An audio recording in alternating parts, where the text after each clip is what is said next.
My name's Amanda Harlick. I'm one of Carl's dearest friends, and I'm here today to take you on a very, very special tour of his house outside Paris.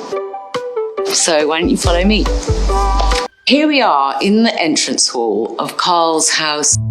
He always called it the Villa outside Paris, or the Villa Louvcienne. Like his last couture collection, he put everything into this last house that he really, really loved. He always called this house a real version of himself. I mean, Carl created these spaces which made you feel like the best possible version of yourself, and Carl just did that.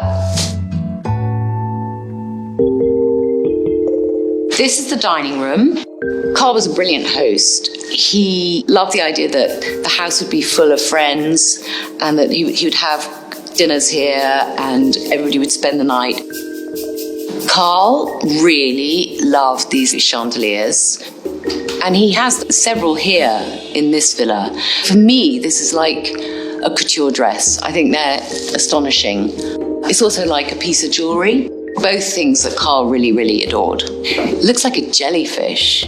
I mean, a jellyfish skirt, which is also very couture. So here we are in the sitting room. Carl was about as varied as his houses, his worlds, his interiors, his very eclectic likes and dislikes. So you've got the intellectual side and the television. Carl loved to watch the news, so when we had dinner, the news was on all the time. It literally there for 3 hours, and we would have the same strap lines going underneath the breaking news. But he also liked to watch Dancing with the Stars, because being a champion ballroom dancer in his youth, he also really, really loved silent movies. So you have Dr. Mabuse, or you have The Cabinet of Dr. Caligari, all of which is very much in this house. And something else I'd like to show you is this wonderful Bruno Paul furniture, which Carl was obsessed by, reupholstered in Carl's fabulous colours, this sort of German expressionist blue. Bruno Paul was an architect as well as a furniture designer. I think Carl would love to have been an architect, and I think he would have loved to have designed houses.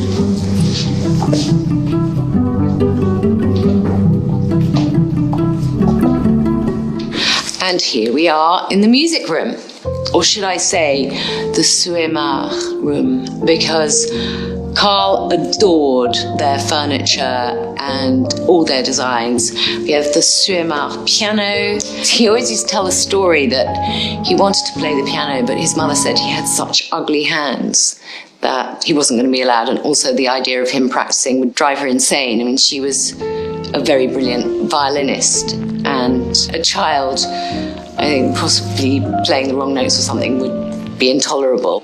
It's quite bad.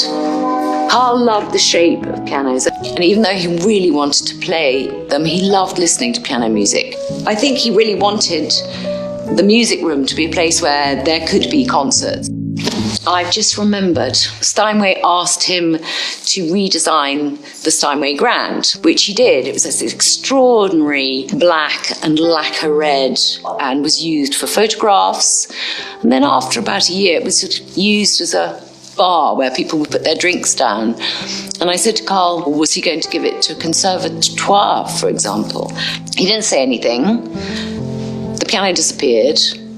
And then one fine Easter morning, his two lovely furniture removers turned up at my house, and there was the grand piano, which is the most wonderful, wonderful present I could ever receive.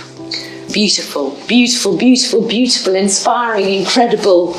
Life is so dull otherwise. And now I want to take you to a very, very special room. Follow me. This is, I think, Carl's recreation of his childhood room. But what's really important in this room is the Menzel. Here is the copy of the painting, actually, by Menzel, of King Frederick having lunch with Voltaire. And this really set Carl on his journey towards recreating an 18th century intellectual, extraordinary way of life. I mean, if anybody had a Versailles complex, it was Carl. And it's interesting that he kept this painting, which he saw as a 10-year-old, I think, and wanted for Christmas. He was so furious that his parents couldn't get it, that I think they went back into Hamburg to buy it on Christmas Eve or something.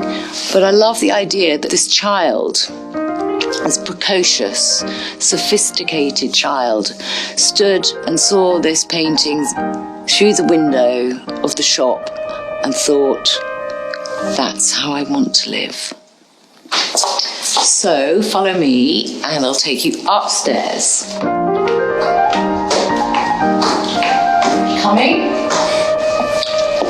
So here we are in this is Carl's floor. This is totally Carl's space. Everybody knows Carl loved books. He was a bookaholic, a bibliophile, a paper freak, an ink vampire. He had book fiends finding books for him all over the world, and everything about books, including their contents, Carl adored. He lived in this paper world, and he surrounded himself, yes, with these installations of books.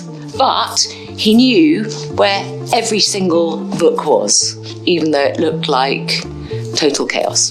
It's like a gift that he could see the abstract X-ray of things, almost like the essence of things. Just as his homes were flawlessly decorated, he himself was flawless. I mean, God knows how long it took him to get dressed, which might account for him being a bit late sometimes.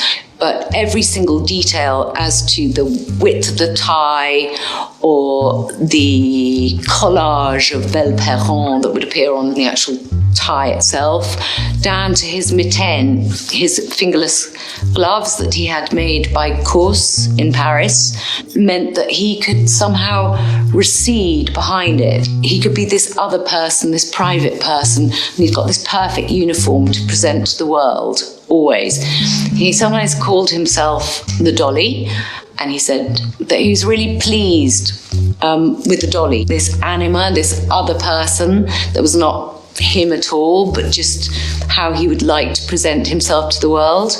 Because as he was reproduced, or the Dolly was reproduced in teddy bears, you have a Steiff teddy bear, a Ken doll, or these Tokidokis, actually it looked very like him.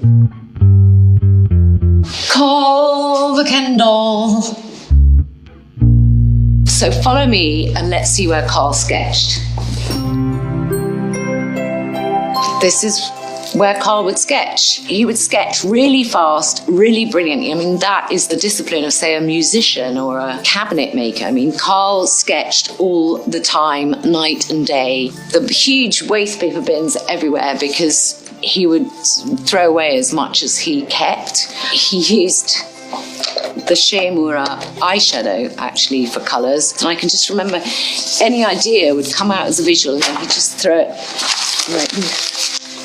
it across the room. And he also collected a lot of desks, and this is one of his favourite Zekeli desks.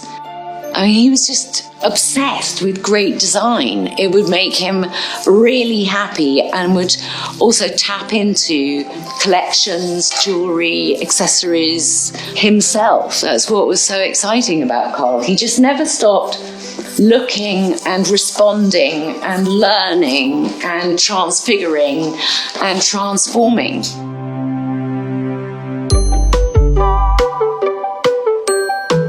So thank you, Vogue, for being with us on this very special visit to Carl's house outside Paris. And I know Carl is very amused by my complete lack of historical knowledge. And if Carl was here today, he'd be so happy to see everybody, and he'd be wanting everybody to be enjoying the house just as he always hoped he would do. So thank you. Bye, Vogue. Bye, Vogue. Bye.